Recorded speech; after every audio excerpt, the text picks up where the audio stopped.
बात की कि भारतीय संस्कृति है जो विनाश पर आधारित नहीं है, विनाश पर आधारित नहीं है, ठीक है, लेकिन विनाश पर, ठीक है, और जीवन की हमेशा आशा रही है। आशा नहीं रही, केंद्र में जीवन रहा। केंद्र में जीवन रही। जब हम चारवाक को पढ़ते हैं तो ये साफ करते हैं कि ना जिंदगी के पहले कुछ था ना जिंदगी के बाद कुछ है, जो है यही है। मतलब कहीं ना कहीं वो भी उपभोग को बढ़ावा देते हैं, ठीक है। एक तो जब हम रजनीश की बात करते हैं तो रजनीश ये चीज को मानते हैं कि पुनर्जन्म है, कोई नेचुरल फोर्स है, ठीक है। एक तो बताते हैं कि वो भगवान, ऐसा नहीं वो डिनाई नहीं करते हैं, ठीक है, वो खुद उन्हें भी भगवान मान लिया जाता है।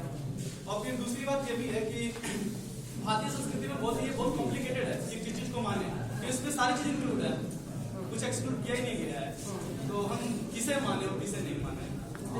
एक सवाल सवाल से जुड़ा हुआ, आप जब भारतीय संस्कृति की बात करते हैं तो मुझे लगता है जब हम भारतीय संस्कृति की बात करते हैं तो ये भारतीय संस्कृति वर्ण व्यवस्था के आधार पर टिकी हुई है, जाति व्यवस्था के आधार पर टिकी हुई है।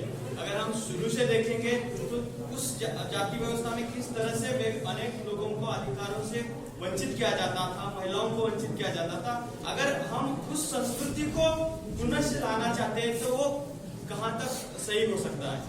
और दूसरा एक और क्वेश्चन है, जब बलात्कार के बारे में आपने कहा है, अगर हम उसका रिपोर्ट देखेंगे बलात्कार का, तो जैसे भागवत साहब ने कहा है कि बलात्कार भारत में नहीं होते तो इंडिया में होता, उसी तरह आपका एक स्टेटमेंट है कि बलात्कारी लोग शराबी होते हैं। लेकिन अगर बलात्कार का रिपोर्ट देखा जाए तो 94% बलात्कार के रिश्तेदार, रिलेटिव्स, उनके जानने वाले, फ्रेंड सर्कल के लोग होते हैं।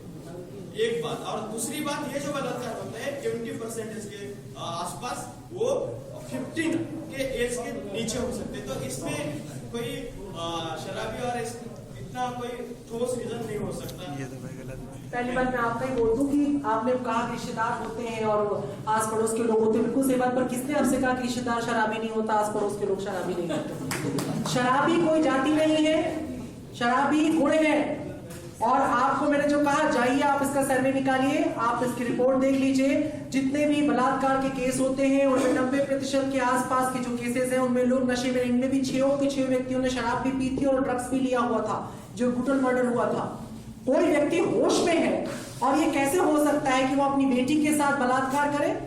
उन बापों ने जिन्होंने बलात्कार किया है उन सबके रिकॉर्ड जाइए और चेक करिए, आपको उन सब पे सबके सब लगभग शराब पिए हुए मिलेंगे, सबके सब।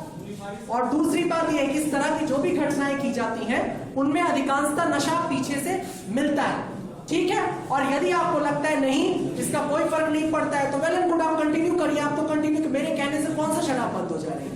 नहीं हो रही है। और एक खास बात और है कि सरकार आपको अक्सर इस तरह का वो देती है, भ्रमजाल आपके आसपास बिछा देती है शराबबंदी के नाम पर, कि इससे बहुत बड़ा राजस्व मिल रहा है।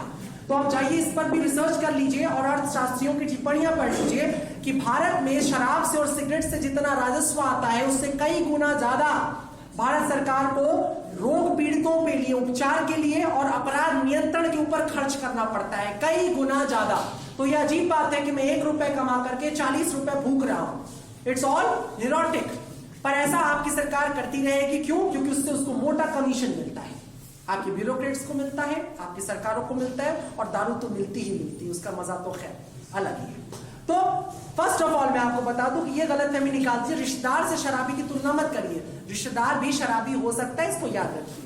दूसरी बात आपकी रही कि वर्ण व्यवस्था की आपने बात की है, तो निश्चित रूप से इसमें कोई दो राय नहीं है कि जिस भारतीय संस्कृति की तो नहीं, भारतीय सभ्यता की भी नहीं, लेकिन भारतीय समाज की जब हम संरचना देखते हैं और खासतौर पर हिंदू समाज की, तो उसकी जो रीढ़ है वो वर्ण व्यवस्था नहीं है।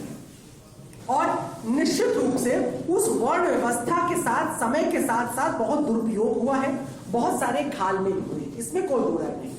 उसका लाभ लोगों ने उठाया है। जो भारत के अंदर जो जमींदारी परंपरा थी, उस जमींदारी परंपरा के अंतर्गत ये बहुत ही बुरी तरह से शोषण किए गए जो दूसरे लोग, जिन्हें तथाकथित शूद्र और छोटी जातियों का कहा जाता था, इसका निश्चित रूप से विरोध होना चाहिए, इसमें कोई दो राय नहीं है। लेकिन वर्ण व्यवस्था एक बहुत बड़ा वैज्ञानिक सत्य है, वैज्ञानिक सामाजिक विज्ञान के दृष्टिकोण से भी और वैज्ञानिक आध्यात्मिक दृष्टिकोण से भी। लेकिन उसके लिए किसी और दिन की हम लोग पर चर्चा कर सकेंगे कि मनुवाद और वर्ण व्यवस्था आखिरकार संसार में होनी चाहिए कि नहीं होनी चाहिए, और इसके पीछे भारतीय दृष्टांत क्या था, क्योंकि बहुत बड़ा विषय हो जाएगा। पर मोटे तौर पे समझिए कि अगर आप हिंदू समाज की बात करते थे जो पहले रहा, उसमें वर्ण व्यवस्था नितांत रूप से आवश्यक रही है। और आज भी आपको क्या ये नहीं लगता कि हर एक समाज की जरूरत जो होती है वो चातुर्वर्णीय जरूरत होती है, जिसमें एक थिंकर वर्ग होता है, बुद्धिजीवी वर्ग होता है, एक शासक वर्ग होता है, एक व्यापारी वर्ग होता है और एक सेवक वर्ग होता है। ये बड़ी सामान्य सी बात है, और इसी सामान्य सी बात को उस युग में अपने तरीके से कहा गया, अपनी तरह से इंटरप्रिटेट किया गया। पर समय के साथ इसे धीरे धीरे, जैसा मैंने थोड़ी देर पहले कहा था कि ब्राह्मण आज अपने धर्म पर नहीं कायम है, इसी तरह से क्षत्रिय अपने धर्म पर नहीं कायम है। जैसा ये कह रहे थे स्वधर्म, अपने धर्म में मरना ज्यादा उचित है दूसरे धर्म में जाकर के भोग करने से। ये उसी श्रृंखला की बात है कि ब्राह्मण जब अपने धर्म से निकल गया भोग करने के लिए तो भारतीय धर्म का पतन होता है। क्षत्रिय जब अपने धर्म से निकल गया भोग करने के लिए तब भारतीय धर्म का पतन होता है। वरना यही भारतीय संस्कृति राम जैसे व्यक्ति को पैदा करती है, शुनाशेप को पैदा करती है, कृष्ण को पैदा करती है, दुर्योधन को पैदा करती है, जो कर्ण को अपने साथ खड़ा करता है और अंगराज देकर के उसका राजा बना देता है, जानते हुए कि वो सूतपुत्र है, वो क्षत्रिय था। तो ऐसा नहीं है। इस देश में अगर ब्राह्मण किसी कूटनीति के अंदर काम कर रहा होता, अगर इस देश का जो मनीषी वर्ग है अगर कूटनीति, तो इन सारी बातों को मिटा देता। किताबें तो उसकी थी। अगर आप कहते हो कि 20 नई कहानियां गढ़ के उन्होंने अंदर डाल दी, तो 20 कहानियां बाहर भी तो फेंक सकते थे वो। उनको कंटिन्यू रखने की क्या जरूरत थी? तो कंटिन्यू इसलिए रखा गया क्योंकि वो भाई साहब ने जो एक बहुत अच्छी बात कही कि हम बड़े उलझे हुए से लगते हैं क्योंकि हम लगभग सब कुछ स्वीकार कर लेते हैं।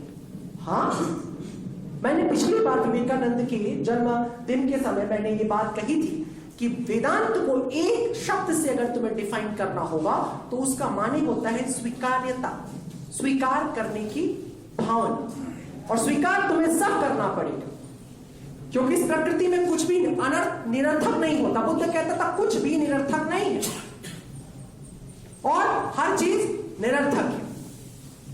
तुम्हें किसी भी चीज की सार्थकता समझने के लिए उसकी निरर्थकता को समझना पड़ेगा, समझ गए? और उसकी निरर्थकता को स्वीकार करना पड़ेगा। कोई चीज निरर्थक चीज पैदा कैसे हो सकती है तो उसका एक अर्थ भी है ना? और यदि उसका एक अर्थ है तो उस अर्थ को तुम्हें स्वीकार करना पड़ेगा। एज इट इज, जैसे का तैसे। अपनाने की बात देता नहीं है, लेकिन स्वीकार तो करना पड़ेगा। मैंने कहा ना, तुम में से कितने लोग हैं जो गालियां देते हैं, तुम स्वीकार नहीं करोगे तो तुम छूटोगे कैसे? पाप से मुक्ति सिर्फ पाप की समझ होती है। जैसे ही तुम स्वीकार करते हो कि मैंने पाप किया और तुम पाप से छूट जाते हो। जब तक तुम स्वीकार नहीं करते हो तुम पाप से नहीं छूटते। इसलिए भारतीय धर्म स्वीकार्यता के ऊपर टिका हुआ है। ब्राह्मण आज स्वीकार कर ले। विवेकानंद ने एक सेंटेंस बोला था ब्राह्मणों के खिलाफ, मैं बोल रहा हूं उसे यहां। उन्होंने बोला था कि इस देश के भीतर सब कुछ ब्राह्मण का किया हुआ है, जो श्रेष्ठ है वो भी और जो बुरा है वो भी। यदि ब्राह्मण अपनी गरिमा को पहचान करके अपने बुरे किए हुए विष को दोबारा से सोख ले समाज में से, तो पूरा समाज स्वस्थ होकर के खड़ा हो जाएगा। तो निश्चित रूप से मैं उस बात को आज भी मानता हूं कि इस देश के ब्राह्मण को अपनी मर्यादा को समझना होगा। आज भी मजेदार बात है, दलित साहित्य देखो तुम जाकर के, कौन लिख रहा है कौन चला रहा है? ब्राह्मण लिख रहे हैं और चला रहे हैं। ये जो तथाकथित साम्यवादी बातें करने वाले लोगों के, जाओ तुम जातियां गिनो पीछे से, ब्राह्मणों की भीड़ मिलेगी तुम्हें यहां से वहां तक। घुमा फिरा के सत्ता में वही बैठे हुए भाई साहब, कोई और नहीं आ रहा है। तो हटाओ, और हम ब्राह्मणों का लिखा दलित साहित्य नहीं पढ़ेंगे। हम एक भी साम्यवादी ब्राह्मण बर्दाश्त नहीं कर सकते, उसको निकाल बाहर करो।